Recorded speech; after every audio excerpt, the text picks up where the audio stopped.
Mungkin kalau kompetisi itu kebayangnya menang ya.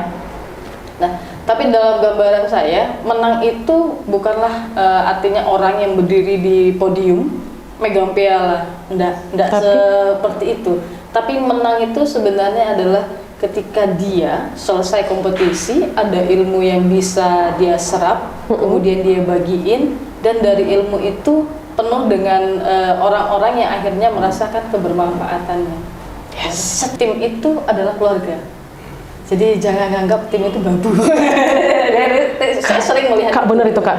Iya. Bener itu. Dan kita harus tuh nganggap keluarga dalam artian kita ini bukan Superman yang bisa ngelakuin itu semua. Yes. Kita betul. ini nggak ada apa-apanya tanpa mereka. Benar. Usaha kakak pertama kali adalah usaha servis handphone. Iya.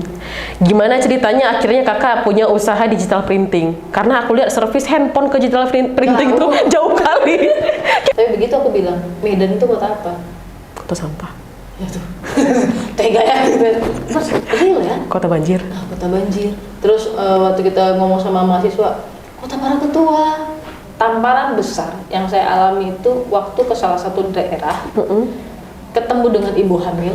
Jadi saya cerita, ya biasalah kita basa-basi ya. Dia nanya gini, udah berapa bulan bu hamilnya? Gitu ya, nanya. Terus kalau ini saya agak lupa, kurang lebih sekitar 5 atau 6 bulan. Udah agak gede gitu ya. Terus saya tanya, pernah USG enggak? Dia nggak jawab pertanyaan saya pernah USG enggak. Tapi dia jawab gini, aku ini punya duit 10.000, tapi pakai bahasa daerah. Aku punya duit 10.000, ini pengen beli telur, antara telur atau odol gigi. Kalau beli telur, berarti nggak basuh gigi. Kalau beli odol gigi, berarti nggak makan. Gimana? Jadi jawabannya jelas kan? Nggak ada duitnya. Kalau lagi makan aja aku susah, apalagi USG gitu. Padahal kondisi stunting itu dipengaruhi pada saat kehamilan juga kan Kak? Pemikiran si ibu. Iya. Ketika misalnya ibu dengan kondisi yang stres, itu Iya. anak ngaruh loh. Betul. Nah.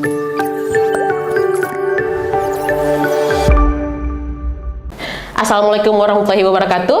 Halo Sobat The Beaker, kembali lagi dengan aku Cut Aca di channel kesayangan kita The Beaker, channel inspiratif yang akan membuka wawasan khususnya untuk anak-anak muda Kota Medan sekarang. Lagi-lagi hari ini kita kedatangan sosok inspiratif teman-teman. Kali ini dari segmen social entrepreneur. Mungkin teman-teman ada beberapa yang nanya nih, apa sih social entrepreneur itu? Nah, social entrepreneur ini adalah orang yang punya semangat wirausaha yang sangat tinggi, dan dia ngelihat tuh di lingkungan sekitarnya ada isu sosial apa. Jadi dia selain ada jiwa wirausaha yang tinggi, dia juga ada jiwa social action yang tinggi. Dia pengen jadi agen perubahan untuk lingkungannya. Jadi dengan adanya dua kombinasi ini, dia ngelihat tuh di sekitarnya ada isu apa sih? Bisa jadi isu kesehatan, pendidikan, bahkan mungkin isu kesejahteraan. Nah, kombinasi dari dua ini, kemudian dia berpikir, aku harus buat usaha apa ya yang bisa mengubah lingkunganku untuk jadi lebih baik. Nah, hari ini sosok yang kita undang ini adalah salah satu social entrepreneur yang tersohor di Kota Medan. Nggak main-main teman-teman. Jadi sebelum kita sapa orangnya, aku bakalan tampilin sedikit video singkat mengenai profil Kak Alwen Ong.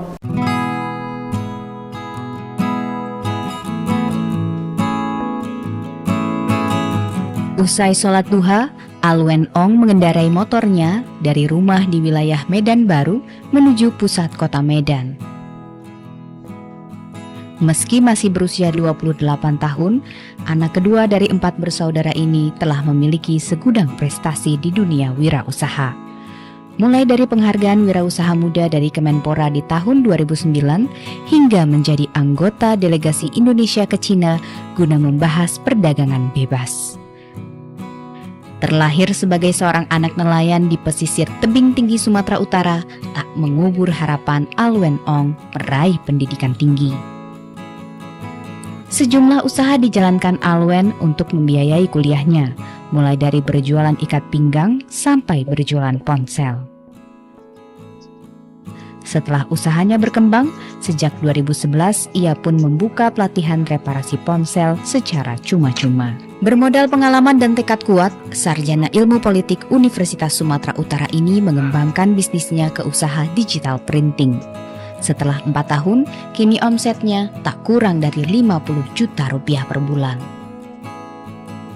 Alwen tak pelit ilmu. Kiat-kiat usahanya dibagi secara cuma-cuma ke sesama wirausahawan muda di Kota Medan. 10% dari pendapatan All Company Indonesia miliknya digunakan Alwen untuk program kemanusiaan, mulai dari sunatan massal hingga program 1.000.000 koin 1.000 untuk membangun desa tertinggal di Lesten, Gayo Luwes, Aceh. Alwen Ong paham, tantangan terbesar adalah membuka pemikiran orang lain untuk menyadari bahwa setiap manusia punya kelebihan masing-masing yang harus digali agar bermanfaat bagi sesama.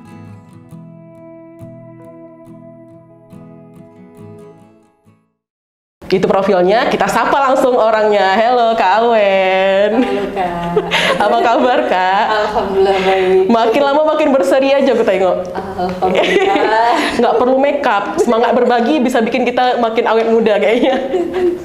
Gimana tadi perjalanan ke sini Kak? Belakangan sering hujan. Iya, iya. Karena nggak terlalu jauh dari kantor. Oh iya. Santai aja. Gimana sih kantor kita Kak? Ini di Seblutu 7. Oh, deket ya. Kita ternyata kan teman-teman kita dapat souvenir baru nih dari Kak Alwen. Nih, langsung dicetakin tuh. Berhubung usahanya Kak Alwen salah satunya adalah di bagian digital printing ya Kak ya. Nanti kita cerita. Sekarang aku mau nanya, Kak Alwen ini punya banyak sekali prestasi teman-teman. Ada banyak sekali penghargaan dari skala lokal, nasional bahkan internasional. Jadi yang aku mau bahas ini adalah yang pertama kali diikuti sama Kak Alwen, yaitu Wirausaha Muda Mandiri ya Kak ya. Yap, di tahun 2008. 2008. Iya. Coba cerita. Setauku itu harus diikut sama mahasiswa bukan sih Kak? Iya, saya dulu sama. masih mahasiswa. Oh dulu masih mahasiswa. Iya. Boleh cerita Sekarang dikit? enggak. Sekarang yang ngasih training itu mahasiswa. Ya, alhamdulillah. Boleh cerita sedikit Kak, apa hal yang pertama kali, kenapa sih Kakak mau ikut kompetisi, dan apa yang Kakak bawa pada saat kompetisi itu, bagian apa? Jadi dulu usaha saya pertama itu kan handphone ya, jadi teknisi handphone. Oh, teknisi handphone. Dulu namanya masih klinik handphone. Nah, kemudian saya bukanya di Pajak Usu. Wah, tahu nggak Pajak Usu? Tahu. Nah, gitu. Banyak tuh yang jual teknisi di situ. Jadi bukannya di Pajak Usu, terus ada seorang teman namanya Dina. Dina bilang gini, "Kawin Dina ada kompetisi nih, mau ikut nggak?" gitu. Kompetisi apa gitu? Kompetisi wirausaha. Saya waktu Itu semester berapa Kak waktu itu?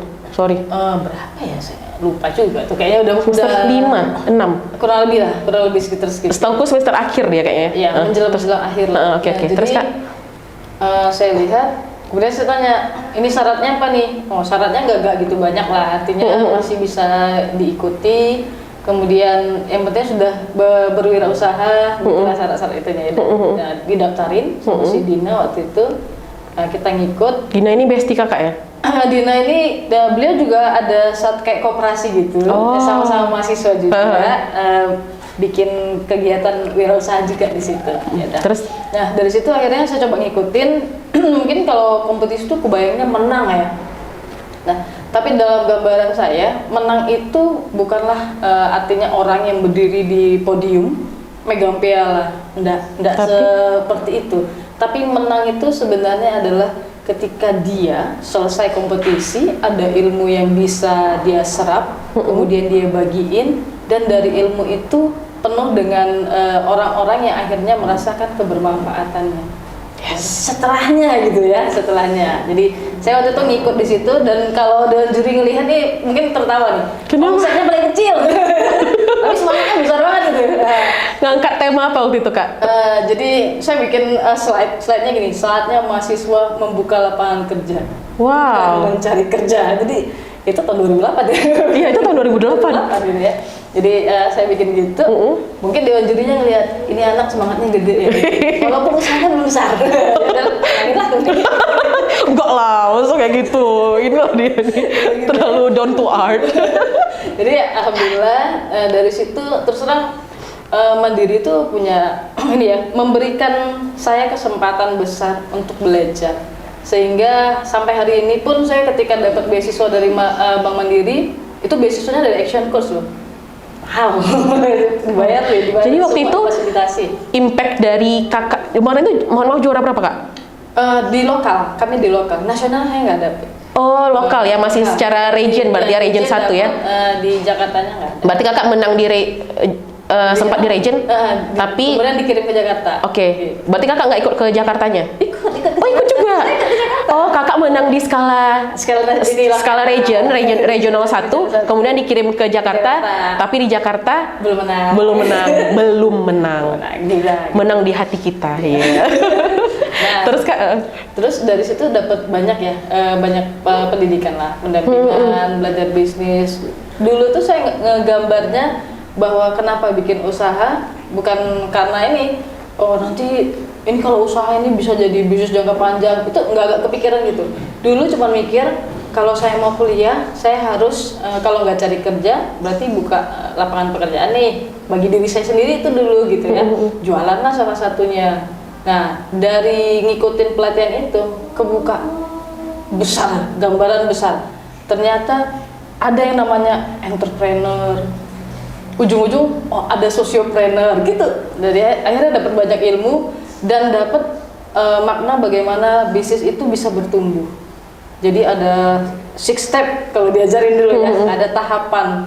Dan semua bisnis itu dia ceritanya tentang proses. Gak ada yang instan.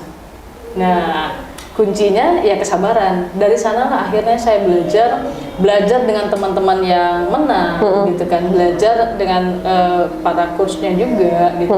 Belajar banyak hal dari mereka bahwa kita itu kalau mau bertumbuh otomatis jangan pernah berhenti untuk belajar sampai sekarang. Nah, itu jadi memang saya dapat itunya, stepping awalnya itu dari mandiri, kemudian ikut tuh ngalir kompetisi-kompetisi yang lain. Oke, berarti saat udah ikut wirausaha mode mandiri ini kakak kayak dapat landasan gitu ya. Iya. Aku harus ngapain. Iya. Berarti impactnya besar dong. Besar. Jadi boleh dibilang pondasinya dapat di situ. Fondasinya kakak dapat di UMM. Saya belajarnya tentang ethics juga dari Pak Renal Kasali dari Mandiri. Pak Renal Kasari. Iya. Membekas sekali Pak Renal Kasari. Benar. Untuk seorang Alwen Ong sampai dengan sekarang. Iya, sangat. Kenapa? Karena kan gambarannya dulu orang kadang-kadang ketika dia mulai bisnis kepengennya dianggap orang itu wow. Padahal sebenarnya kan bisnis ini ceritanya proses. Ya. Nah, dalam proses itu kan kita harus menikmati sebuah proses dan merasakan tidak harus seorang pebisnis itu tiba-tiba beli mobil, tidak harus beli rumah gitu, enggak. Jadi pelan-pelan. Nah, step by step gitu. Yang perlu dibangun apa? Usahanya. Dari yang kecil begini, kemudian ditambah timnya, dari selama ini reseller pelan-pelan naik, bisa nggak bikin jadi produsen atau memperbanyak reseller kayak gitu. Nah, dari situ kita belajar.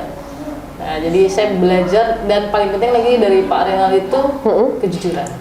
Kejujuran. Etika bisnis. Gitu. Apa etika bisnis yang diajarkan pada saat itu Kak, yang sampai sekarang kakak terapkan di usaha kakak? Jadi banyak ya, banyak yang dipelajari. Mulai dari sisi kejujuran tadi, kemudian menjaga amanah, dan kalau dalam membangun tim. Membangun tim? Tim itu adalah keluarga. Jadi jangan anggap tim itu bambu.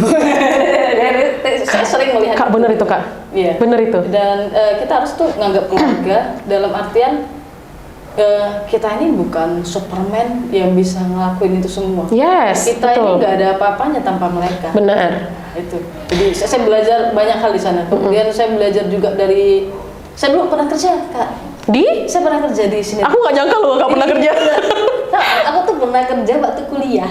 Oh, waktu kuliah. Ya, jadi- Berarti kakak sambil jadi teknisi handphone, Iya, juga kakak jadi kerja di Sindelaras. Enggak, saya di Jendela. Jadi- Sinergi Pustaka. Oh, aku salah dengar, Saya sorry. di penerbitan. Oh, penerbitan Di situ Sinergi saya Pustaka. Belajarnya Sebagai apa di situ, ya, Kak? Saya dulu ini kolektor.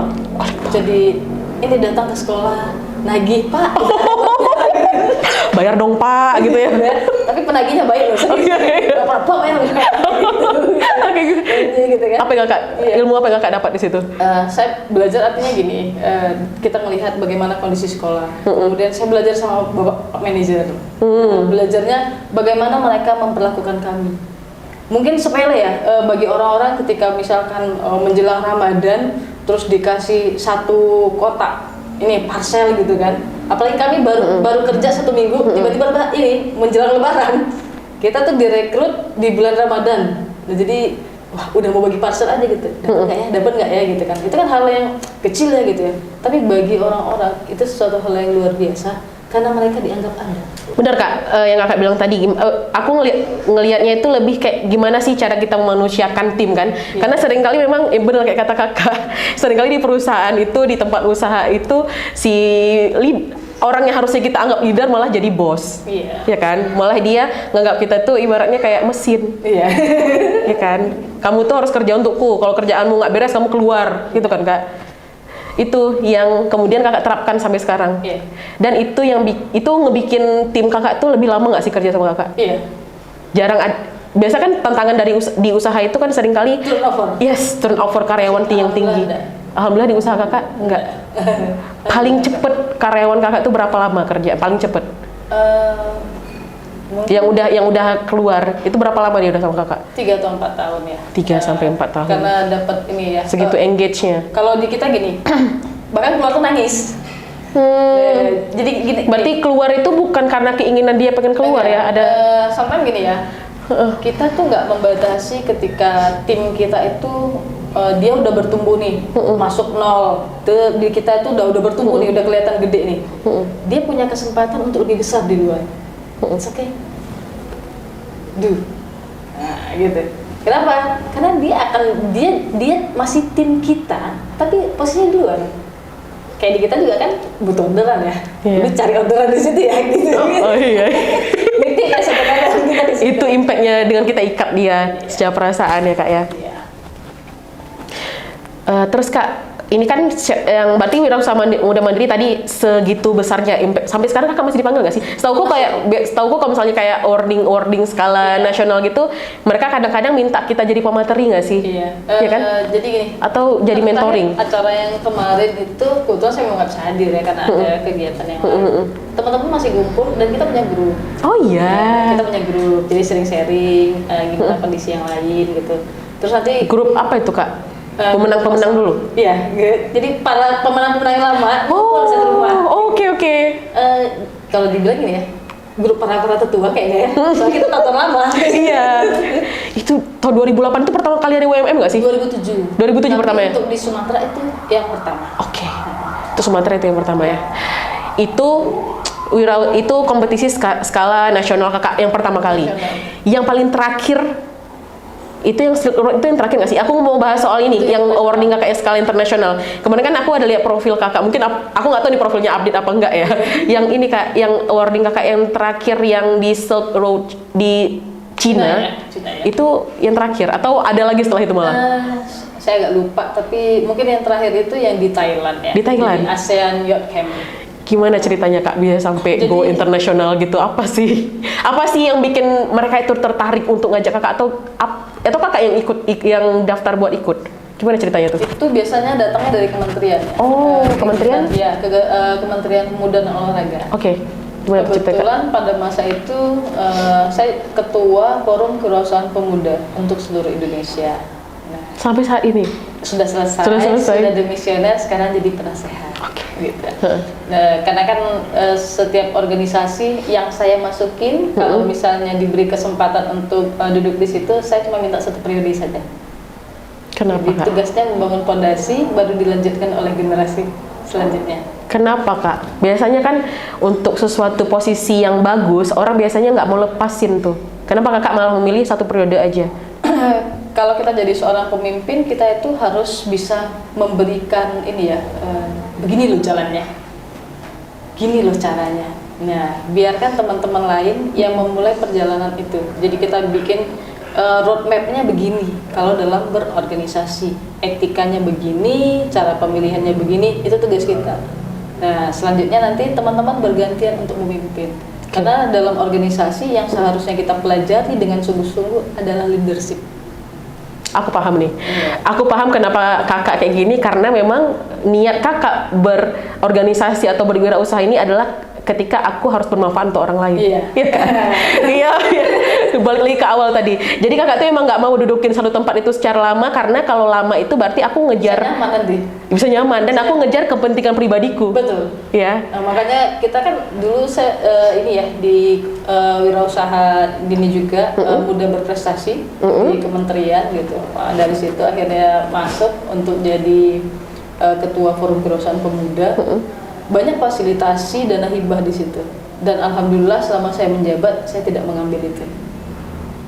Tujuannya apa? Kita tuh paling tinggi ya, posisi paling tinggi lah istilahnya dalam sebuah organisasi.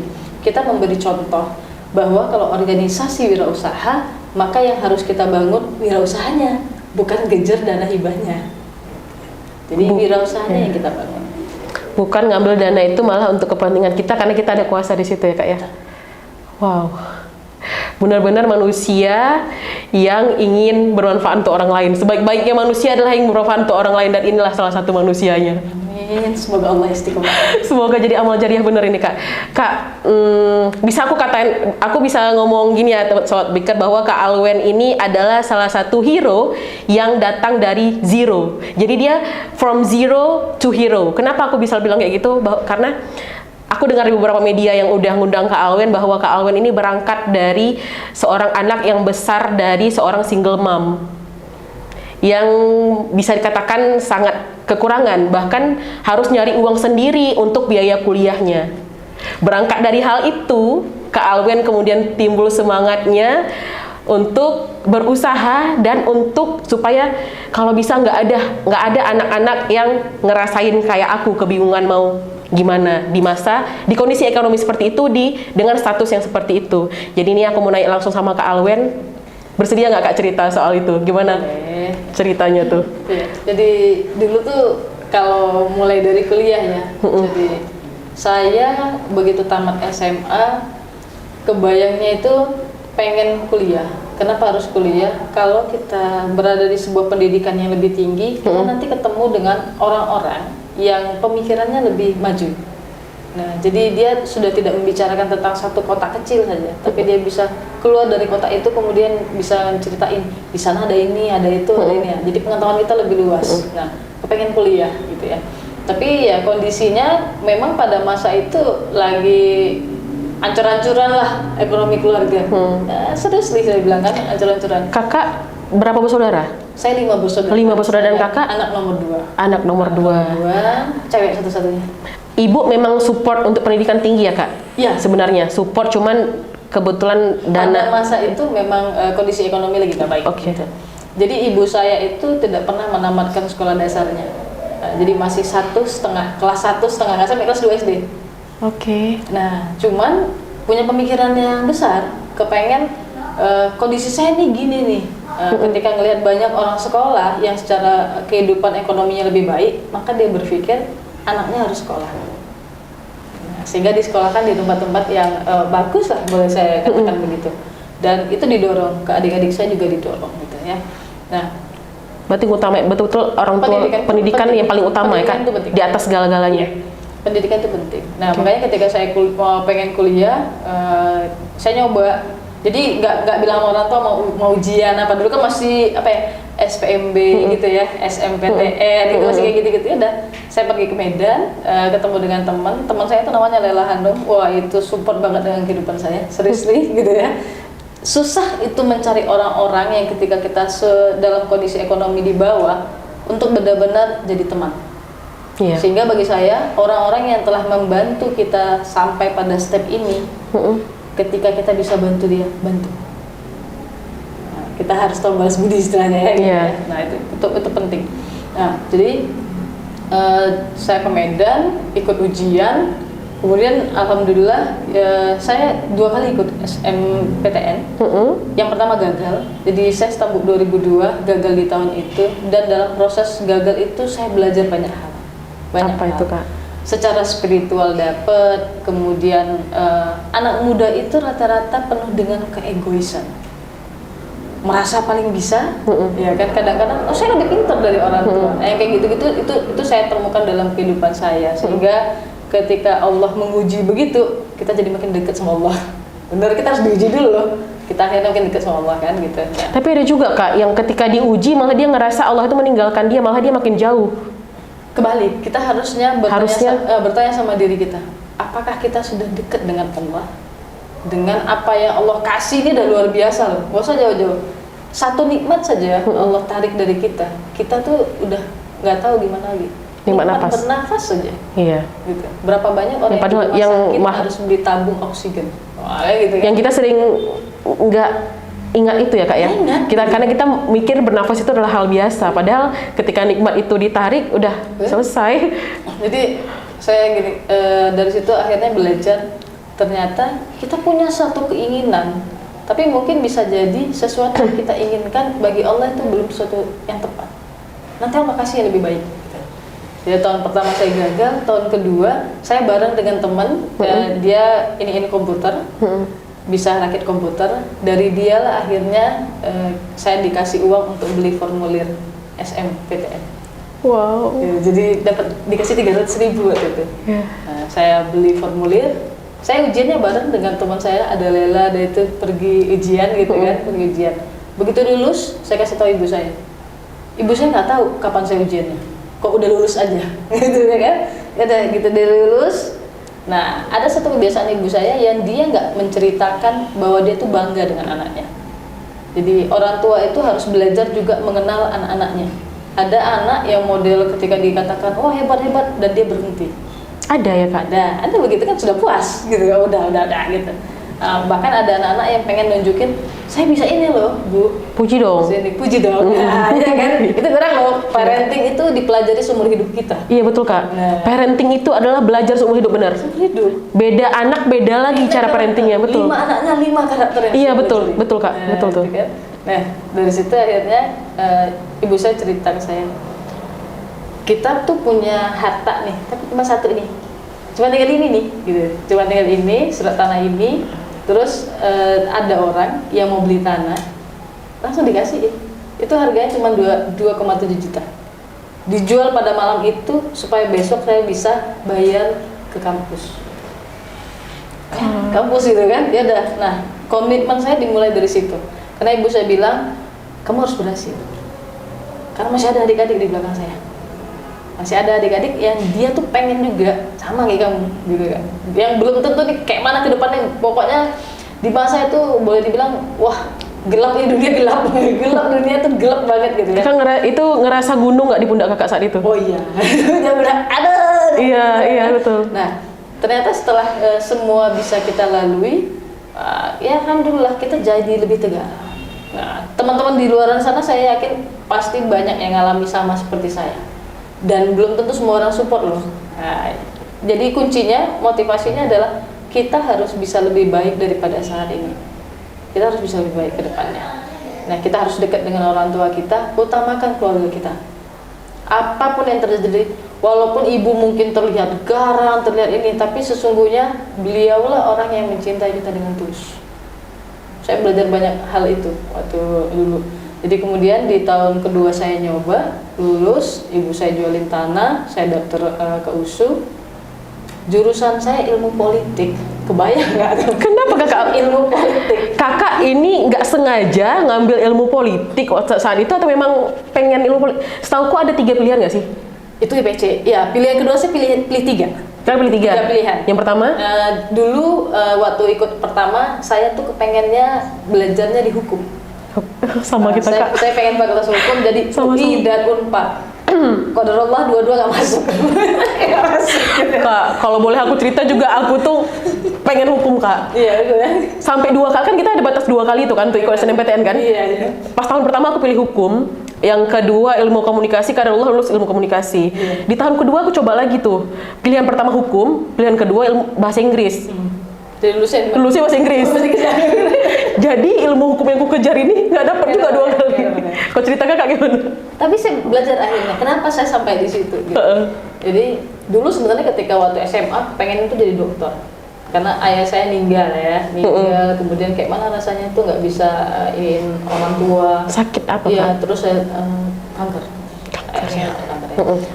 Terus ada tetangga gitu susah gitu, saya ngelihat terbaring gitu, nggak bisa ngobatin juga gitu, kayaknya sedih gitu. Anak kecil gimana sih, nggak punya duit, cuman punya rasa hibah sekali ya ngelihatnya, tapi nggak bisa ngapa-ngapain juga gitu. Nah, aku pengennya gitu, tapi saya sekolahnya dulu di IPS, wah nggak apa-apa saya bilang, masih asik. Karena memang ternyata guru saya bilang gini, kalau dilihat dari dua gambaran ini, kamu tuh lebih punya kemampuan di IPS, komunikasi, kemudian tata negara, sejarah. Kita ini terbiasa dari kecil itu, misalnya nggak pintar matematika, dipaksa belajar matematika.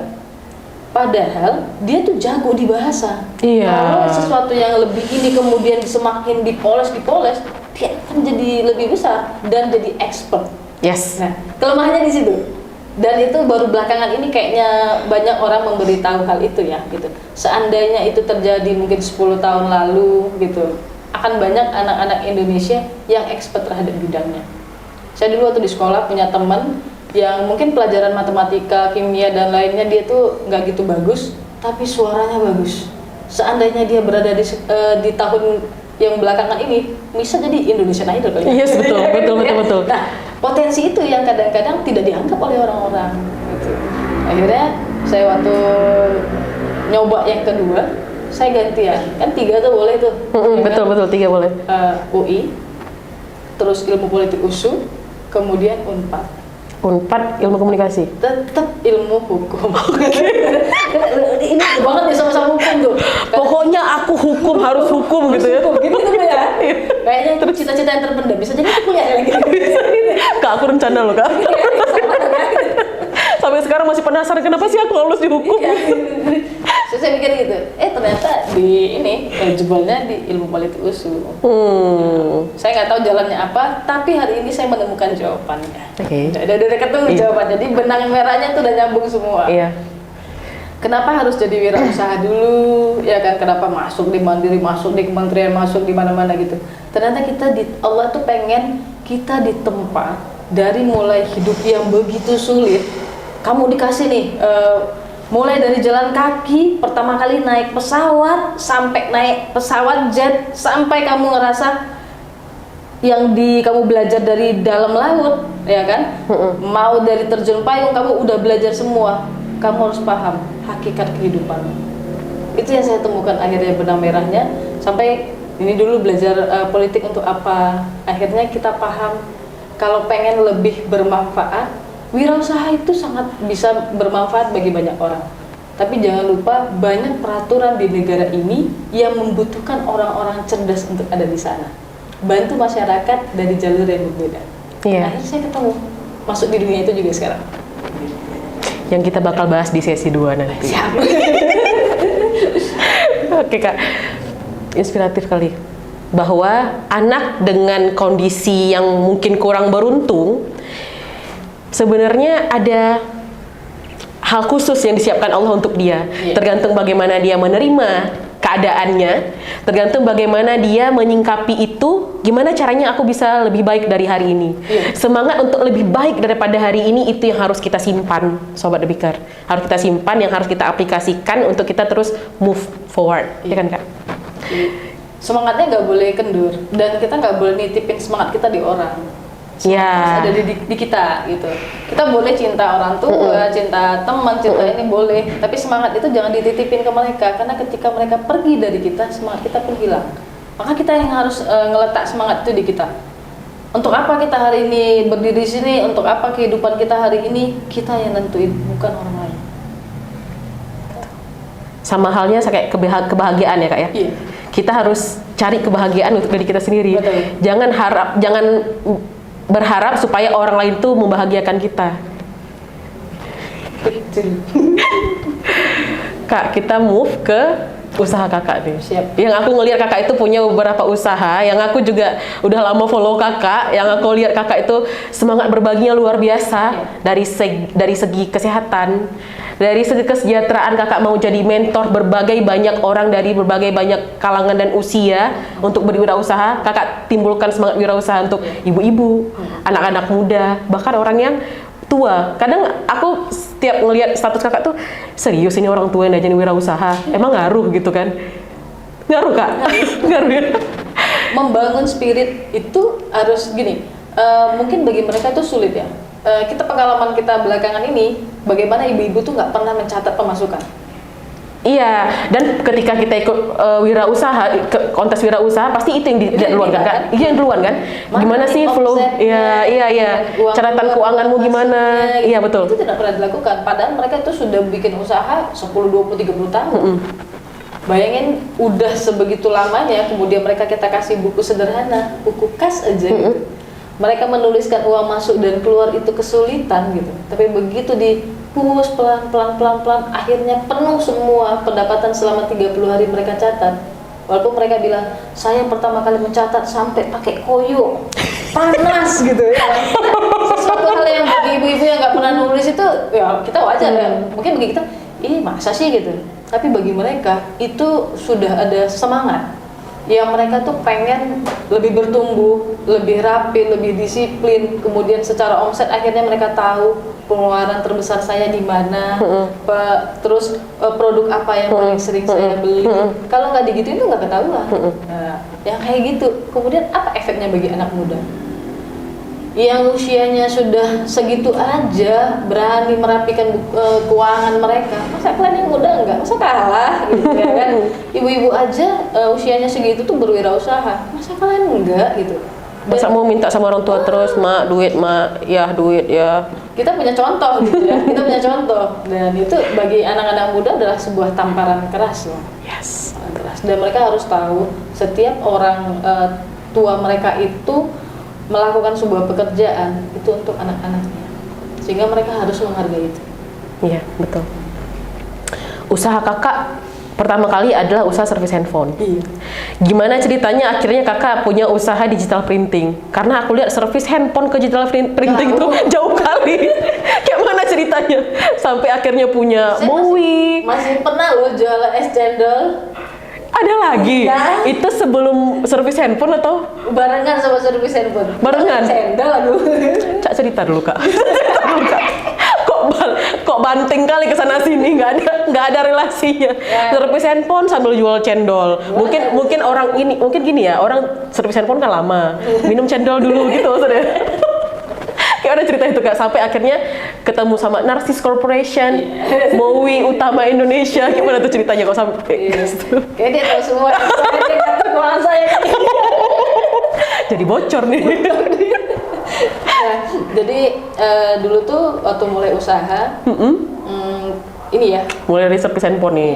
Bahkan sebelumnya itu gini, sebelum masuk ke servis handphone, saya banyak ditawari teman-teman, Wen, ini ada jilbab, Wen, ini ada ini ya, barang-barang lah gitu. Mereka jual jam tangan kayak gitu kan, aku bawa, aku tawarin ke orang. Nah, jadi mulainya dari kayak reseller gitu. Kadang nggak pakai modal kalau reseller. Iya betul. Kita ketemu orang, kasih tunjuk barangnya, ya kita naikin harga dikit ya gitu. Naikin harga dikit, dia mau duit balik, gitu kan. Nah, tapi kan itu tidak selalu ada pembeli gitu ya. Betul. Nah, jadi barangnya makin banyak, jenisnya makin banyak, disesuaikan gitu.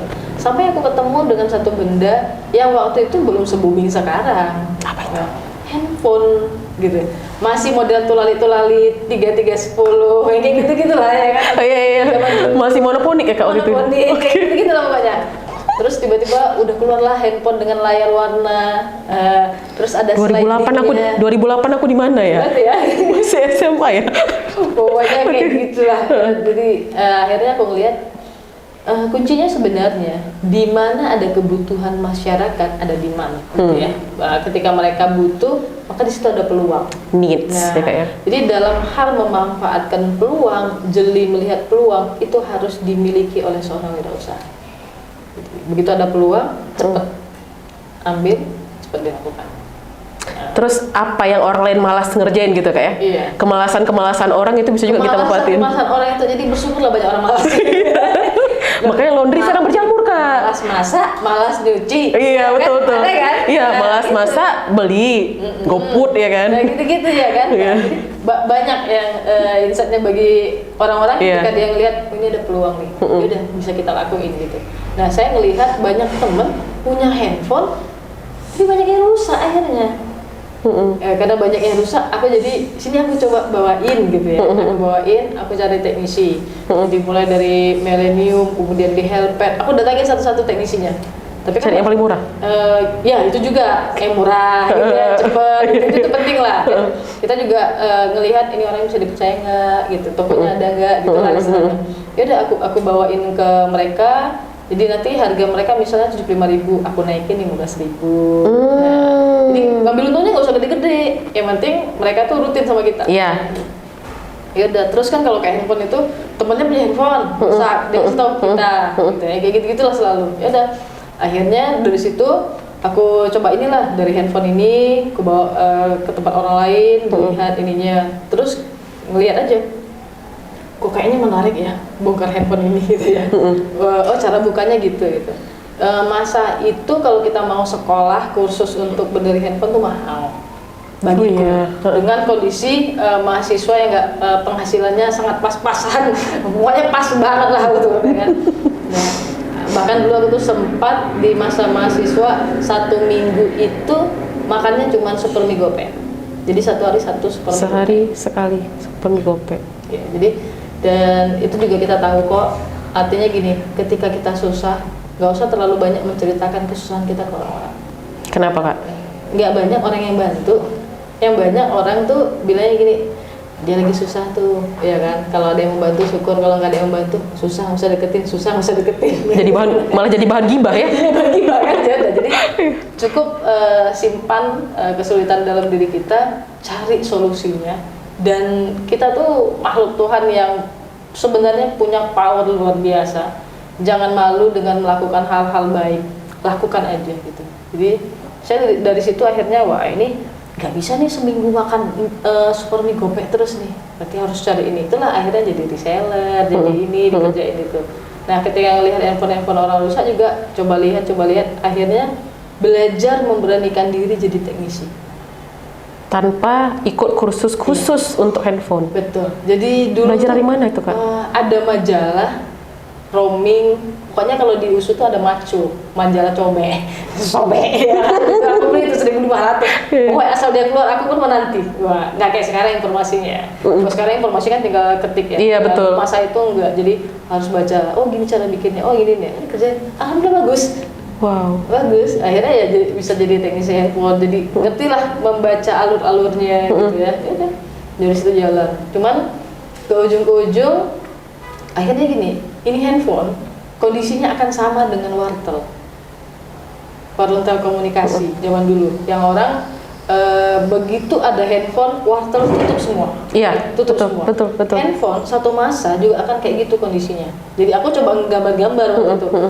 Satu masa handphone itu semua orang bisa beli dan semua orang pada masanya akan menggunakan lem biru. Lempar beli baru. Benar kan? Agak loading aku baru lem biru. Benar ya? Iya betul. Harga 100 ribuan udah ada handphone. Iya. Jadi jasanya berapa ya? Gitu. Jadi udah nggak masuk lagi. Akhirnya aku coba gini, apa ya sebelum melakukan lompatan apa ya aku lakuin? Gimana ya gitu. Akhirnya aku waktu sama di kompetisi Wirausaha Muda Mandiri itu ngelihat ada namanya Mas Sabtuari. Nah, beliau punya kedai digital. Aku lihat gini, wah tapi franchise-nya mahal. Ya namanya anak kuliah ya 50 juta tuh gila, gak pernah nampak aku duitnya segitu banyak gitu ya. Banyak kali itu Kak. Gitu ya kan. 2.700.000 saja banyak sama kita ya kan. Wah nggak mungkin. Akhirnya Oke. coba lihat ya, kayaknya ada cara lain sih gitu, ada cara yang lain gitu. Dan kebetulan waktu itu ada namanya Bang Robi. Bang Robi?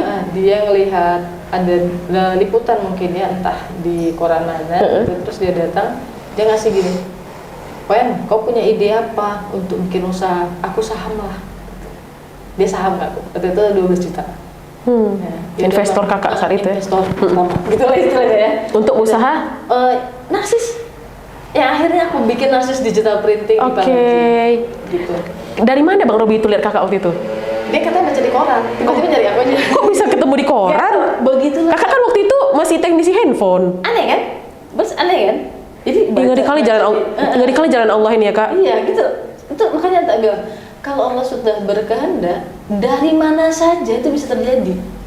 Makanya begitu kan cuma kebayang ya Allah kayaknya kalau handphone ini bentar lagi nih selesai juga nih kayak wartel. Apalagi ya yang aku lakuin itu. Terus Allah kasih cek. Amazing. Itulah Serius. akhirnya kita beli mesin pin, mesin mug, mesin kaos gitu. Niatnya sih jual mesin awalnya. Jual mesin. Iya, jual mesin pin, mesin mug, mesin kaos kan. Oh, oke. Duitnya cuma beli untuk itu doang gitu ya. Ya udah ditungguin gitu. Terus aku tuh numpang di tempat orang. Numpang di Jalan Merak Jingga. Untuk jual mesin. Iya, jadi sama Kak Juli, ya kan gitu lah, nampang di tempat mereka gitu, jual mesin gitu. Kalau ada laku aku kasih ya Kak, gitu kan. Kalau belum laku ya sabar dulu, gitu. Tapi gitu ya kondisinya di awal. Nah dari situ akhirnya ngelihat setiap orang datang dia bilang gini, ini kayak mana cara bikinnya? Dia nanya gitu kan hasilnya, iya juga ya, kita juga akan pernah buatin gitu ya. Lama-lama terus ada orang nanya, bisa nggak bikin pin, bisa nggak bikin kaos gitu. Oh gitu, tak bilang kan, ya dah bisa gitu kan, bisa deh. Terus ya udah kita bikinin. Akhirnya dari mesin itu kita buka dong, jadi gini tekniknya, mesinnya kan sudah dipakai. Jadi kalau ada orang mau beli, mesinnya kayak gini tapi inden 1 minggu. Saya beli dulu dari Jakarta. DP-nya udah dapat nih dari dia. Jadi kita beli dari Jakarta. Kalau mau cetakannya kayak gini, siapnya 1 minggu, inden dulu. Padahal kakak beli mesin. Bukan lama siapnya. Cerdas ini sobat The Weaker. Itu dulu ya kan. Ini tekniknya gitu. Sehingga selalu banyak solusi. Yang penting kita tuh waktu akad jelas sama customer. Iya. Akadnya jelas. Berarti memang kekuatan dari usaha ini bisa dulu ya kak ya? Bisa kita bilang bisa dulu. Baru setelah kita bilang bisa, kita mikir gimana caranya biar bisa jadi ini ya. Gitu. Lucu nih. Lucu. Apa yang saya lakuin dulu itu tuh nular sama seluruh tim. Nanti boleh tanya sama seluruh adik-adik yang ada di kantor. Jadi gini, ini bisa. Jawaban pertama adalah bisa. Insya Allah bisa, gitu ya, ya kan? Tidak ada yang tidak bisa karena Allah selalu bersama kita. Udah gitu jawabannya. Jadi sama. Baru habis itu pulang customernya baru nanya sama kakak, kak ini bisa kak? Bisa gitu. Nah pokoknya masih selama bahannya ini, bidangnya gini, Insya Allah bisa. Menarik sebenarnya. Ya, jadi itu di diri kita tuh yang pertama kali kita harus lakukan, ya harus memberanikan diri untuk mengatakan itu bisa kita lakukan. Gak ada yang nggak mungkin. Itu kita lakuin. Kemudian saya pernah ikut pameran di PRSU. Oh dekat rumahku tuh kak. Ya kan? Pameran apa tuh? Itu yang pameran di PRSU itu setiap tahun. Kan ya udah kita pameran di situ. Dari situ akhirnya kita ngelihat, wah ini ada peluang nih di sini gitu ya. Lihat orang-orang di situ, oh bisa jualan di sini. Itulah akhirnya dari situlah kita bertumbuh. Dan saya ketemu dengan salah satu guru printing saya, namanya Pak Lukman. Nah, Pak Lukman ini siapa tuh? Dulu dia punya percetakan di Jalan Masjid, tapi sekarang udah tutup sih percetakannya. Dari beliau lah saya belajar, oh ini mesin untuk foto, ini mesin untuk lamit, gitu-gitulah belajar dari beliau. Nah, apa yang saya pelajari dalam setiap perjalanan saya, kita tidak pernah tahu akan bertemu dengan siapa. Tapi kita tahu setiap pertemuan itu selalu ada hikmahnya. Selalu ada hal baik yang bisa kita ambil dari setiap orang yang kita temuin. Bahkan kalau walaupun dia bawa efek buruk, pasti ada hal baik.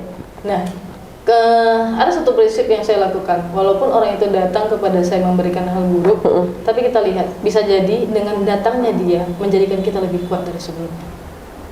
Nice. Itu sulit loh. Sulit kak. Ngomongnya enak. Iya betul. Makanya tadi aku langsung jawab nice karena itu adalah hal yang sangat sulit diimplementasikan. Begitu gampang tuh diucapkan oleh para motivator teman-teman. Gitu. Itulah prosesnya semua. Ketemu, akhirnya kita buka itu mesin. Pelan-pelan ada teman yang punya toko di Palladium. Dia mau nutup tokonya, diserahin ke kita. Ya udah saya buka di situ. Begitu pertama buka toko di Palladium, kita nggak punya apapun, Kak Ca. Jadi nggak ada, cuma kosong aja itu tokonya. Akhirnya cetak satu panjang, cetak ini. Itulah akhirnya pelan-pelan akhirnya datanglah produk-produk yang lain gitu. Sampai hari ini akhirnya kita beli mesin stiker sendiri, mesin UV sendiri, laser sendiri, gitu, akrilik sendiri. Itu prosesnya. Jadi, sampai akhirnya ketemu Mowi. Iya, dan akhirnya saya mendapatkan sebuah konsep tentang bisnis yang bisa jadi ini bisa digunakan di berbagai daerah juga. Gitu. Dan saya sering mengajak orang-orang untuk melakukan hal itu. Jadi kuncinya adalah mengetahui sebuah potensi. Potensi diri, potensi yang ada di sekitar kita. Kalau kita tahu ada potensinya, kemudian kita ngelanjutinnya dengan kolaborasi. Nyari nih siapa ahli di sini. Kolaborasi itu penting kali dalam bisnis ya kak ya. Kita memang nggak bisa kayak kita punya ide sesuatu nih, tapi kita nggak maksimal punya ide itu. Kita memang wajib nyari kolaborasi ya kak ya. Kita harus supaya cepet ya kak ya. Dan paling penting gini sebenarnya, apalagi di daerah kita nih agak sulitnya adalah karena semua merasa ketua ya. Itu dia Kak, betul. Kota para ketua gitu. Iya, semuanya ngerasa ketua. Ketika dia dalam satu tempat dia pengen aku yang paling tahu soal ini. Iya, maka kalau ketemu yang begitu kita ngalah dikit aja. Ngalah dikit aja. Tujuan nyampe kan? Tujuan nyampe kan? Udah. Saya gitu juga. Betul. Dari bikin printingan, printingan saya buat itu tahun 2009. Jadi kita udah berapa belas? 13 tahun ya. 13 tahun, insya Allah 2023 14. Ya, itu prosesnya not easy lah ya. Pernah jatuh, pernah ditipu orang, lengkap semua udah ya rasanya kalau itu. Rame lah istilahnya. Nah, tapi proses itu akhirnya memang benar-benar mendewasakan kita. Benar-benar mendewasakan. Kemudian membuat cara pandang kita terhadap sesuatu itu berbeda. Contoh gini, mungkin bagi orang-orang ngapain sih ngajarin orang lain untuk berwirausaha? Kalau mengajarkan ke orang kan mengambil waktu kita ya. Iya. Terus membuat pesaing baru. Iya. Wah, ya kan? Nanti dia bertumbuh udah tahu ininya. Wah, ini. Nah, ada satu keyakinan yang akhirnya membuat saya memilih jalan ini. Pertama, ketika saya datang ke Kota Medan kemudian mengenal dengan Bank Mandiri, itu karena apa? Karena Allah. Makanya begitu saya selesai dapat materi di Bank Mandiri, yang saya lakuin adalah berbagi. Itu komitmen saya. Alhamdulillah sampai detik ini Kaca, kalau diundang orang, saya belum pernah nanya berapa honor, belum pernah. Ya. Kemudian minta honor itu memang tidak saya inikan. Yang saya tanya adalah berapa orang, siapa orangnya, kemudian pengen saya cerita tentang apa. Kak serius lah Kak. Serius. Kakak itu udah diundang skala nasional loh Kak. Seriously. Kakak udah diundang skala nasional oleh kementerian, oleh banyak sekali tokoh-tokoh hebat. Kakak nggak. Kita harus paham ya, kita hidup bukan sebagai memang spesialis profesional motivator. Saya hidup sebagai seorang wirausaha. Dan salah satu jalan untuk menumbuhkan usaha saya adalah berbagi. Kenapa? Semakin banyak kita berbagi, semakin banyak doa yang kita dapatkan. Itu yang paling penting. Yang bisa membuat bisnis kita bertahan itu banyak orang yang mendoakan.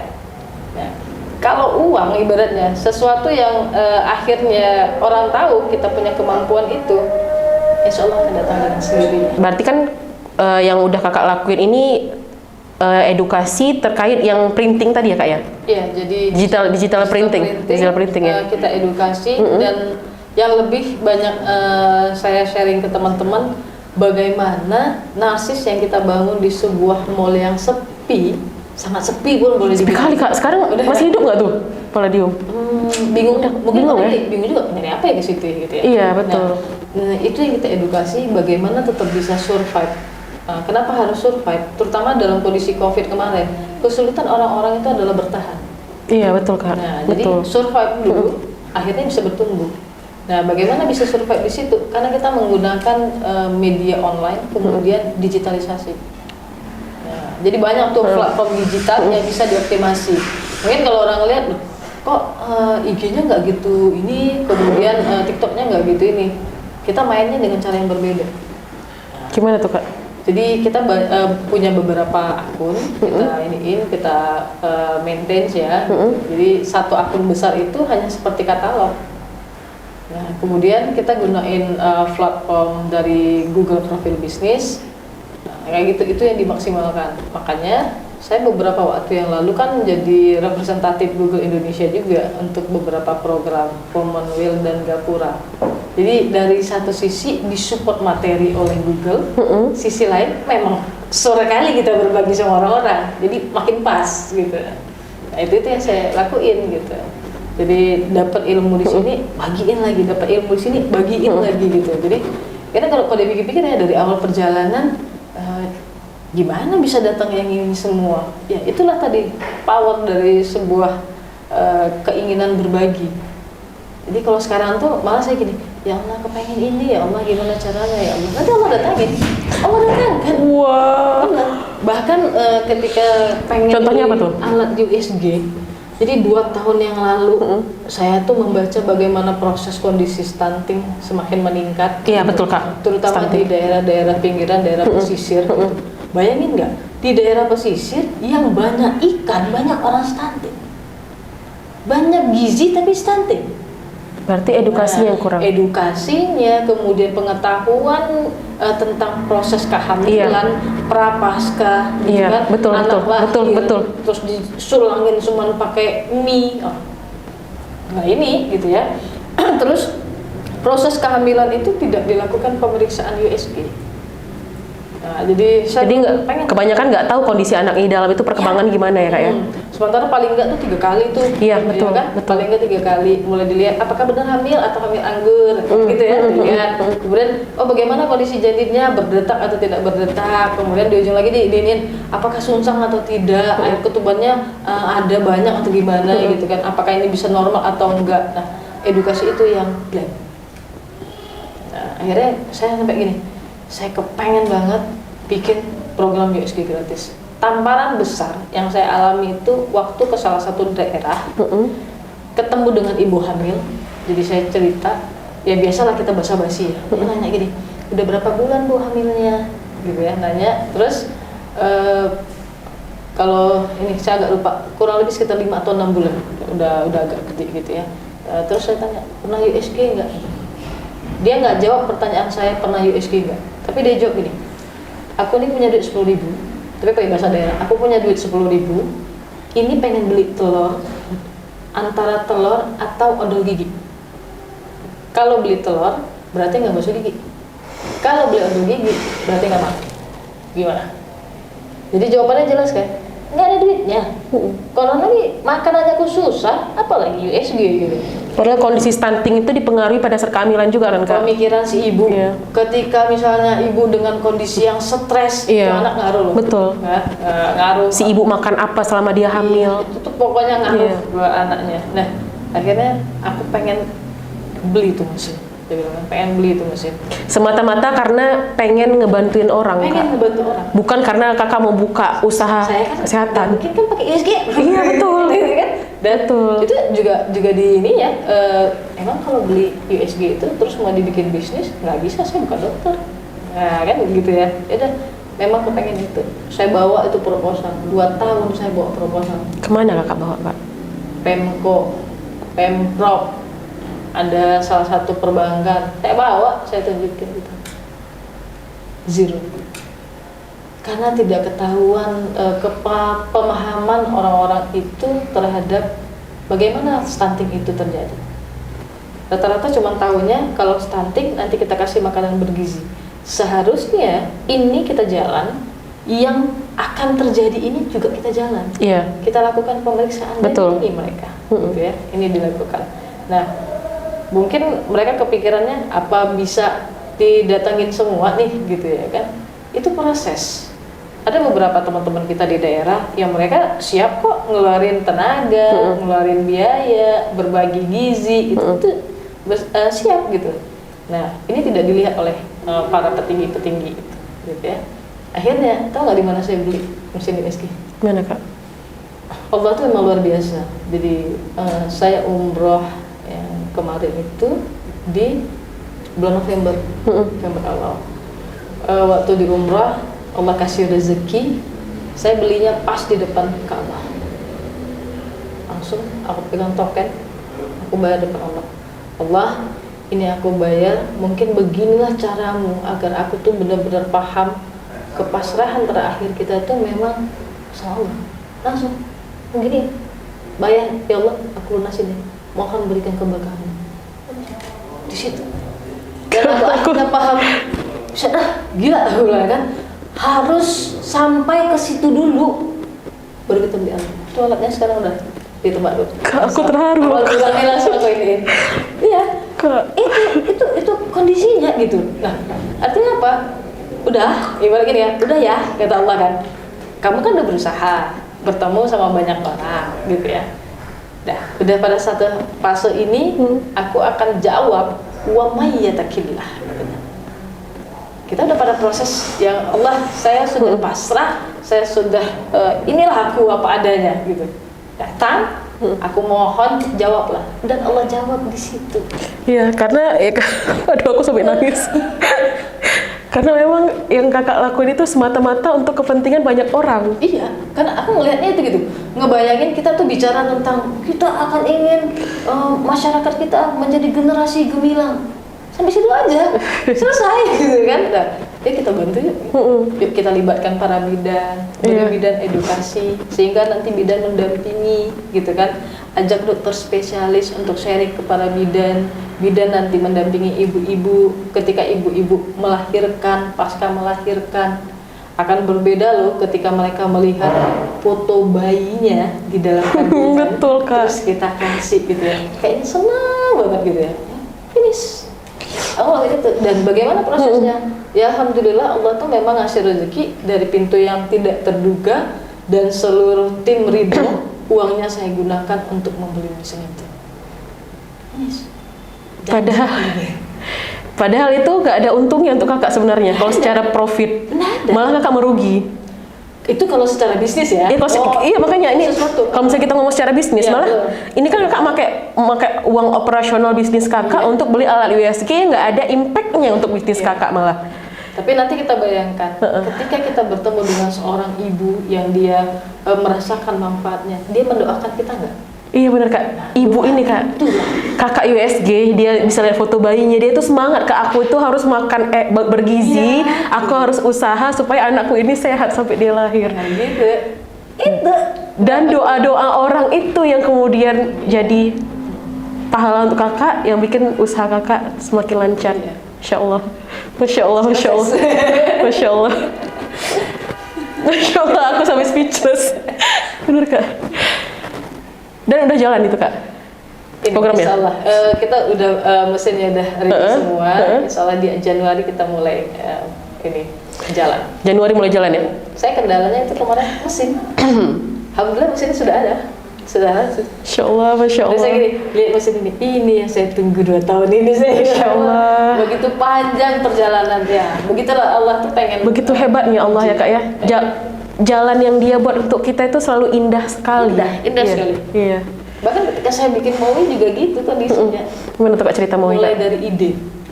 Jadi mulai dari ide, karena gini, kita tuh kan jalan-jalan ya, sering jalan-jalan. Saya orangnya hobi jalan-jalan. Jadi sama kita. keluar. Ayo kita jalan bareng. Jadi, oh di sini ada ini nih, ada sesuatu yang baru kita jalanin. Oh di Jakarta ada ini, nanti di Malaysia ada ini. Kita lihat gitu. Nah sepanjang perjalanan yang aku lihat ke Singapura, kita tuh ngelihat ada satu bus, ada hop on hop gitu ya. Hop on hop. Iya. Nama busnya? Ya, Oh, jadi oke. kita tuh bisa naikin bus itu keliling, dan enaknya kayak di Singapura tuh kan mereka udah banyak LRT, MRT-nya memang udah bagus. Iya betul. Terus ke KL juga tetap ada hop on hop mereka juga gitu. Jadi ada bus yang berkeliling kemudian menceritakan apa yang ada di negara itu. Iya, aku pernah naik tuh kalau di Kan? Malaysia. Nah, kemudian di Penang juga ada gitu ya, tapi mungkin agak sedikit berbeda. Dia ada CAT juga, tapi nggak ada yang ceritain. Tapi kita dibawa berkeliling, Iya. ya, kita tahu areanya gitu ya. Nah, akhirnya aku lihat gini, kenapa di kampungku nggak ada? Di Medan. Iya, nggak ada. Ya, pikir Sergei. Iya, ya, situ juga kamu juga. Iya. Terus kan, kenapa nggak ada? Gitu ya. Terus yang paling uniknya, pertanyaan saya satu. Apa tuh? Kalau Jakarta, orang tahu tuh kota metropolitan. Ya. Ya. Jogja, kebayang kota pelajar, Ya. gitu ya kan. Oh, Bandung gitu ya. Wah, ini bocah-bocah cantik gitu. Yes. Ya, kan, gitu ya. Terus orang ngerasa wah asik ya, kotanya itu nyaman, bagi pejalan kaki oke gitu. Tapi begitu aku bilang, Medan itu kota apa? Kota sampah. Ya tuh. Tega ya gitu. Mas, real ya? Kota banjir. Nah, kota banjir. Terus waktu kita ngomong sama mahasiswa, kota para ketua. Tapi kota durian juga loh kak. Oh iya. Nyari durian di situ. Jadi gini, Di Medan. ini kan persepsi, ya. Ada yang menceritakan hal negatifnya. Kenapa kita nggak cerita hal positifnya? Dan cerita yang paling asik itu sambil jalan sambil makan. Yes. Nah, akhirnya aku bayang, kayaknya aku harus bikin hop on hop versinya kota Medan. Pernah tahu nggak kalau Medan itu punya Malay Street, Chinatown, Little India, Esplanade. Iya bener ya kak ya. Padahal itu harta yang kita punya tahu. Tapi kok nggak jadi top of mind kita ya? Itu, jadi aku bilangin, kenapa kita buat?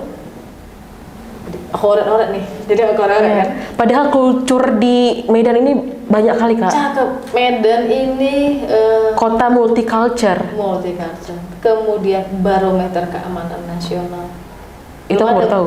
Belum berantem kita kan. Melayu Batak belum ada. Iya benar. Kan? Kita multicultural tapi nggak ada tuh berantem antara Cina sama India.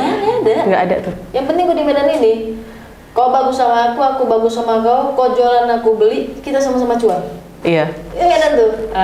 Kenapa itu bisa terjadi? Ternyata kita buka dong buku sejarah. Medan itu ternyata kota perdagangan. Sejarahnya kota perdagangan. Kemudian kita lihat lagi nih, apa yang ada di kota Medan ini ya agak dimirip-miripin dengan negara lain gitu. Aku melihat Medan ini ya seperti Singapura, yang dia punya Malay Street lengkap dengan istana Melayunya. Di Singapura nggak punya istana Melayu sebesar kita loh. Iya. Terus kita punya kawasan Chinatown, area Kesawan. Kalau mau makan-makan khusus boleh pergi ke Asia Megamas. Iya, iya, benar. Terus kita juga punya Esplanade. Esplanade itu sama kayak di berbagai negara. Lapangan Merdeka. Nggak ada kita punya lapangan Merdeka gitu ya kan. Kita punya Little India. Kalau orang bingung Little India, di sini masih ada Kampung Keling, Kampung Madrasah itu tempat kita kan. Iya. Itu kita punya gitu. Kenapa nggak kita konsep dengan benar dan kita satuin? Konsepnya apa? Jalan-jalan, diceritain. Nah, ada orang yang bawa jalan, diceritain ini adalah masjid raya, di depan masjid raya dulu ada begini gitu ya. Kemudian di sana inilah menandakan bahwa Medan itu merupakan kota multi etnis. Nah, salah satu etnis yang memang paling dahulu di sini adalah Melayu. Itu diceritain gitu ya, diceritain sehingga lurus sebuah sejarah. Kenapa tak bilang lurus sebuah sejarah? Orang nganggap kalau di luar kota Medan itu kota Batak. Batak itu geser dikit. Nah, ya kan? Di Batak nih, digeserin. Masuk Parapat. Oh, Mesir, gitu iya. Geser sana sedikit baru ketemu ya. Oke. Mari kita memperkaya bahwa Sumatera Utara itu punya daerah-daerah yang potensi budayanya luar biasa. Parapat Samosir ke sana itu dengan berbagai marga, dengan ramah. Kau ketemu dengan nenek-nenek yang pakai suntil tapi selalu tersenyum. Iya. Keren loh. Iya. Terus kemari ini Melayu, etnisnya ini diceritain gitu kan. Kemudian kalau kau mau lihat nggak cuma di daerah lain ada dingin-dingin. Kami pun punya naik sikit, ada tanah karo. Nah, jadi ini kita ceritain, inilah Sumatera Utara.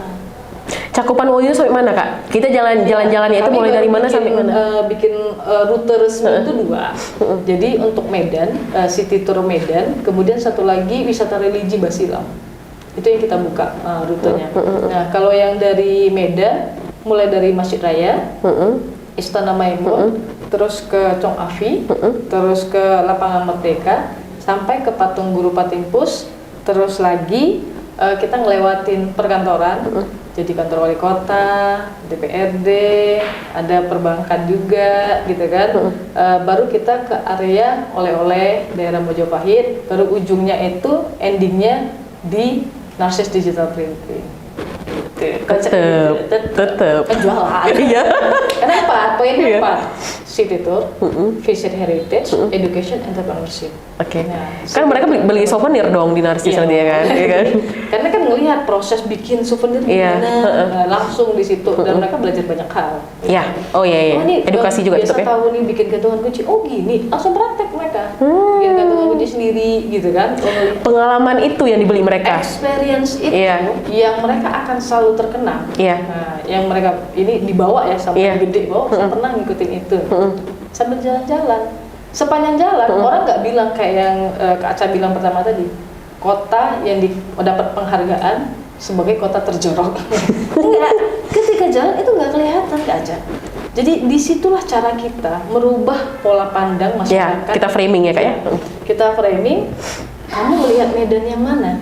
Ini kami tunjukkan Medan yang berbeda dengan budayanya, kemudian dengan masyarakatnya yang ramah-ramah.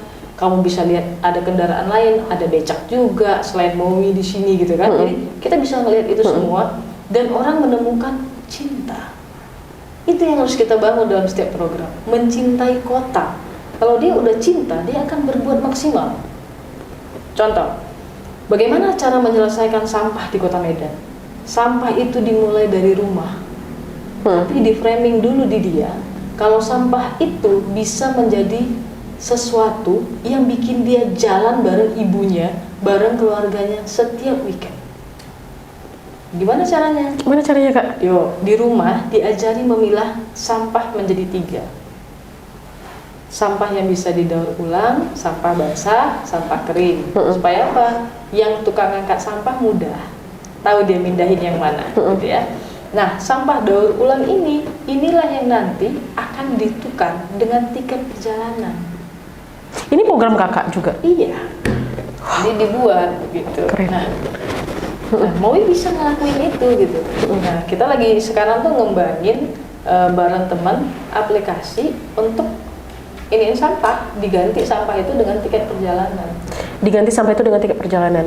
Berarti nanti ditimbang sampahnya itu beratnya berapa dengan masing-masing yang udah disortir tadi, Kak ya? Iya. Layak nggak dengan harga tiket Maui gitu ya? Gitu kan?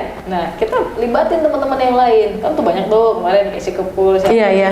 libatin gitu. Nah, apa yang harus dilakukan pemerintah? Pemerintah harus memperbanyak destinasi pariwisata. Kalau Pak Wali Kota hari ini membaca ya visi misi beliau harus belajar tentang Saka Sanwira. 1 kelurahan, 1 sentra kewirausahaan. Beliau harus belajar tentang itu. Beliau harus paham kenapa solusi untuk sampah ada di situ. Dia harus paham itu untuk yang itu, gitu ya. Nah, kenapa? Pengetahuan baru tuh. Ada masalah yang bisa dikerjakan, teknikalnya kolaborasi, dan itu the real kolaborasi. Masyarakat, aku cinta dengan daerahku, tapi aku butuh healing, ya kan, dengan rutinitas sehari-hari. Aku bisa healing, bisa liburan sama anakku happy, aku keliling. Misalkan Saka Sanwira Marelan, Saka Sanwira Belawan. Ini temanya beda-beda nih. Jadi setiap waktu dia akan pergi menggunakan itu, dan Maui-nya akan banyak. Jadi itulah awal kenapa saya bikin Maui. Poinnya adalah menumbuhkan cinta pada kota.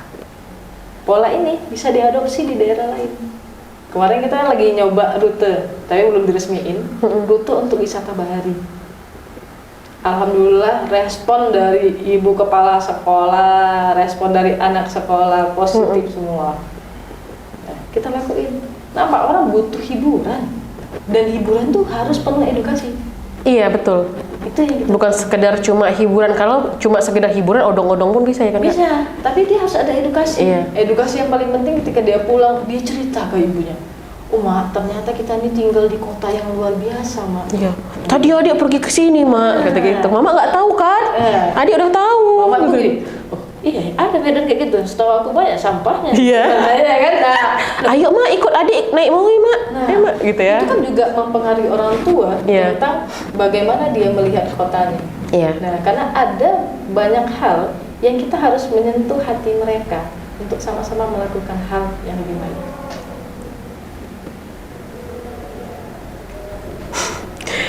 Percakapan kita dari awal sampai dengan menit sekarang, Kak. Iya. Semua yang Kakak bilang itu, pikiranku campur aduk sekarang. Perasaanku campur aduk karena aku kayak gimana ya, Kak? Kayak gitu, really blow my mind gitu.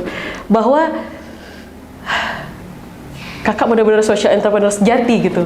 Kakak ngelakuin semuanya dengan semangat berbagi. Kakak ngutamain orang lain ya karena Kakak percaya apapun yang Kakak bagikan ke orang lain nanti bakalan balik ke diri Kakak sendiri. Pasti. Dengan tangan Allah. Iya, pasti. Jadi Kakak nggak perlu kayak jor-joran aku harus kerja cari profit sebanyak-banyaknya, tapi aku harus berbagi sebanyak-banyaknya supaya usahaku lancar. Jadi technical targeting yang kita lakukan di usaha, poin pertama yang kita lakukan adalah berapa sedekah yang akan kita keluarkan tahun ini. Berarti Kakak memang usaha pakai jalur langit ya, Kak, istilahnya? Alhamdulillah. Dan saya yakin itu. Karena bukan apa-apa, saya datang ke Medan dengan satu tas yang ujungnya koyak. Hingga kemudian menjadi seorang Alwen Ong yang punya segudang prestasi, segudang penghargaan, dan punya banyak sekali anak-anak yang dimentoringnya saat ini. yang juga sudah punya banyak usaha ya Kak ya. Alhamdulillah.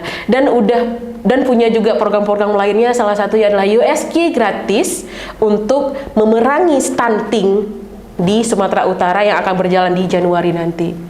Terima relawan? Terima dong, Daftar dulu. Oh iya, jadi kawan awen. Iya Kak, ngomong-ngomong kawan awen itu apa sih? Program juga? Iya, kita bikin program jadi gimana tuh? awalnya canda-candaan gitu. Iya, karena kan lihat di ini kan di sosmed Kakak kan. Kakak sering bilang tuh kawan awen. Iya. Kakak buat hashtag kawan awen. Itu apa sih? Jadi awalnya itu candaan. Jadi ini ya bikin ini gitu, bikin grup. Saya kan udah demisioner dari ini ya, dari organisasi. Jadi ada beberapa organisasi yang dulu saya ketua di situ, saya demisioner. Iya, karena Kakak semangatnya untuk Iya. ini kan kasih tahu jalannya aja gitu ya. Gitu kan. Nah, banyak organisasi yang minta saya jadi ketua. Tapi memang saya pribadi bilang gini, saya kalau tidak bisa 100% di situ, saya nggak mau. Tapi setengahnya cuma untuk nama-nama nggak mau. aja. Kalau cuma untuk sekedar ini ya, record ketua ini, nggak usah. Ini udah Medan, pasti ketuanya kita. Nggak usah. Gitu ya. Semua orang di mana ketua semua. Itu, jadi sama kita gitu ya. Nah, jadi saya diginiin sama kawan-kawan gitu kan. Udah, kita bikin gerakan apa? Kawan awen. Oh iya, kawan awen ini ada yuk. Masih lah, kalau di Medan bilangnya ece-ece, kita bikin kawan awen gitu. Tapi lama-lama kok jadi serius gitu. Ya, serius. Mau juga jadi kawan awen. Saya gini, ngapain? Gue bilang kan udah kawan. Iya, mau juga jadi kawan awen gitu. Oh, boleh? Nah, gitu. Terus gitu. Nah, gerakan apa yang kita lakuin di kawan awen itu, kita punya beberapa program. Saya bikin guru kreator digital. Jadi memang ngeluangin waktu setiap bulan satu sesi untuk para guru.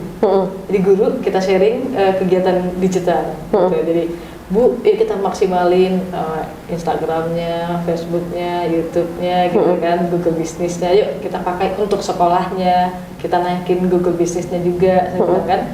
Ya udah, akhirnya bergulir, banyak yang minta gitu. Nah, kemudian itu tadi kita bikin gerakan sharing kewirausahaan sama anak-anak muda gitu. Kayak kan, ya kita jadi kawan awen deh, ya kawan awen gitu. Kawan awen. Jadi sesuatu yang gini ya, awalnya cuma bercanda, akhirnya jadi serius dan seperti bola salju makin gede. Itu salah satu hal yang ada quote baru Kak dari aku selama ini kan udah banyak ngundang-ngundang orang inspiratif nih. Dan aku percaya dari semua percakapan dari beberapa narasumber yang udah aku undang, aku dapetin sesuatu bahwa hal apapun itu, sekecil apapun, kalau diseriusin pasti jadi besar. Pasti jadi besar, tapi emang modalnya itu serius dulu. Padahal hal sepele, kayak misalnya dari sampah, ngumpulin sampah. Kemudian ya siapa yang tahu bahwa sampah itu bisa dikumpulin pakai aplikasi sekarang. Bahwa sampah itu bisa jadi tiket wisata sekarang. Padahal kan sampah itu hal kecil, sampah lo namanya. Bahkan ada orang-orang yang terbuang di lingkungannya dibilang sampah masyarakat, saking jeleknya sampah itu. Tapi bisa ditukar dengan hal bermanfaat sekarang. Iya. Bisa. Itulah satu hal kecil diseriusin pasti bisa jadi hal yang besar ya Kak. Yang terakhir Kak Awen, walaupun dari sepanjang percakapan kita tadi udah kata-kata motivasi semua yang Kakak kasih, aku mau Kakak kasih satu pesan motivasi yang betul-betul mungkin adalah hal yang Kakak tanamkan di diri Kakak yang bisa bikin Kakak besar, kuat, bukan T-Rex ya, badannya besar, bukan gitu. Satu hal yang bisa bikin Kakak betul-betul aku tuh harus hidup jauh lebih baik dari sekarang, apa? Yang mau keluarkan ke sobat-sobat The Beaker, silakan Kak. Jadi kita harus paham, kita tidak ujuk-ujuk terlahir di dunia datang dari ini ya, dari burung tiba-tiba turun gitu. Ya, gitu waktu kecil kita sering dengar gitu kan, lihat itu gitu. Nah, kita itu terlahir dari orang tua yang mereka belajar menjadi orang tua seumur hidupnya.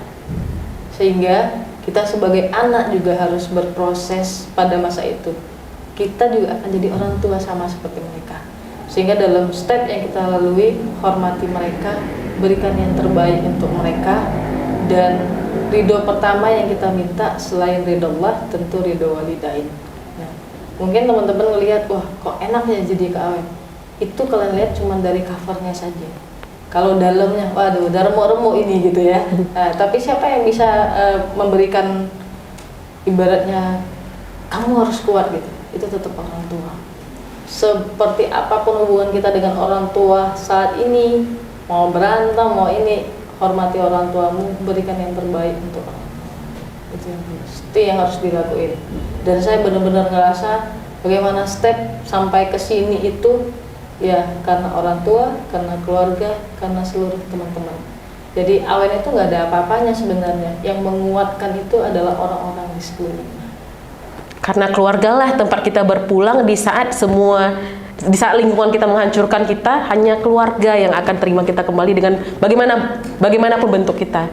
Jadi kalau orang ngomongin sandwich generation itu pasti hancur-hancuran, nggak benar itu ya Kak? Enggak, selama dia berada di ini ya, dia tahu saya ini untuk apa terlahir. Meskipun kadang orang, saya anak broken home, itu kan paling sering dikatakan orang-orang Iya, benar. saya anak broken home. So what? Kamu broken home, kemudian kamu ingin melanjutkan status broken home? Itu nggak benar. Bahkan kita harus ngelakuin, walaupun orang tua kita broken home, mari kita tunjukkan kita bertumbuh menjadi orang yang merasa inilah keluargaku. Itu step awal yang harus kita lakukan. Kenapa? Tugas besar kita sedang menanti kita di depan. Tugas besar kita itu Kak Ca, kita tuh punya negara ya, kita punya negara. Negara ini butuh kita, butuh generasi muda Yang cerdas. ya kan, kuat, nggak ngeok ya. Ya, jangan jadi generasi strawberry. Nah, terus Cantik di luar ternyata benyek di dalam. kita tuh harus jadi orang yang kuat, cerdas, dan mencintai negeri ini. Kenapa? Kalau nggak kita yang cintai negeri ini nanti diambil orang, dijual orang, kita nggak tahu kita mau di mana. Penjajahan sekali ini bukan lagi seperti zaman dulu pakai datang tiba-tiba bawa senjata Ya, beda. Enggak, penjajahan tuh banyak macamnya, termasuk di dunia gadget. Maka kita tuh yang harus bisa bawa diri dan memastikan kita itu dengan seluruh orang-orang di sekitar kita punya impian besar. Pengen membahagiakan orang tua, pengen membuat negara kita bangga dengan anak Indonesia. Ada tagline-nya tuh Kak Ica. Apa itu? Jadi Kak Ica, kita tuh tanpa sengaja juga tuh, kawan Awen katanya ya kan, satukan hati membangun negeri. Asik. Jadi hari ini teman-teman sobat Debikers, ada beberapa hal yang aku ambil dari percakapan kita sama Kak Awen ini. Yang pertama adalah family always come first. Family always come first. Dan dalam family itu, orang tua itu harus kita betul-betul junjung, kita hormatin, dan kita utamakan kebahagiaannya, kesejahteraannya. Bahagia nggak dia punya kita sebagai anaknya? Karena ketika orang tua kita bahagia, maka ridho Allah menanti kita. Ridho Allah adalah ridho orang tua, ya kan Kak? Cakep, makasih. Oh enggak ya, bukan akunya. Dan yang kedua teman-teman, kegagalan itu adalah keberhasilan tertunda. Kegagalan yang paling utama itu adalah ketika kita nggak mau nyoba. Ketika kita tidak mau mencoba, disitulah kegagalan kita sebenarnya. Betul. Ya Kak Awen ya? Iya, Bener. betul. Yang ketiga teman-teman, yang aku dapat lagi ini, jangan berhenti untuk mencoba. Jangan sampai status kita sebagai sesuatu di mata orang-orang itu bikin kita degradasi semangat, bikin kita turun semangatnya, terus kita accept itu komentar-komentar negatif, kita serap dalam diri kita, kemudian kita hancur dengan sendirinya. Padahal kita dalam fitrahnya diciptakan sebagai manusia yang luar biasa. Allah ciptakan kita sebagai kertas putih, manusia luar biasa, yang kita sebenarnya bisa jadi luar biasa, tapi diri kita sendiri yang mengotori pikiran kita, kemudian mengotori jalan kehidupan kita. Itu yang harus kita antisipasi, jangan sampai kayak gitu. Sekian. Keren karena cakap sama orang keren nih, jadi dapat intisarinya Sobat Debikers. Sekian podcast kita hari ini Sobat Debikers, sampai jumpa di podcast kita selanjutnya. Jangan lupa kunjungin Debikers Cafe di Jalan Dr. Mansur dengan menu andalannya bebek bumbu ireng dan minuman andalannya Honeyberry Coffee. Kak Awen, makasih banyak Kak kesempatannya. Semoga bersedia aku undang sesi 2 karena nggak cukup percakapan kita hari ini. Masih panjang kali yang mau kita. Makasih banyak ya Kak. Sampai jumpa Sobat Debikers. Assalamualaikum warahmatullahi wabarakatuh. Waalaikumsalam.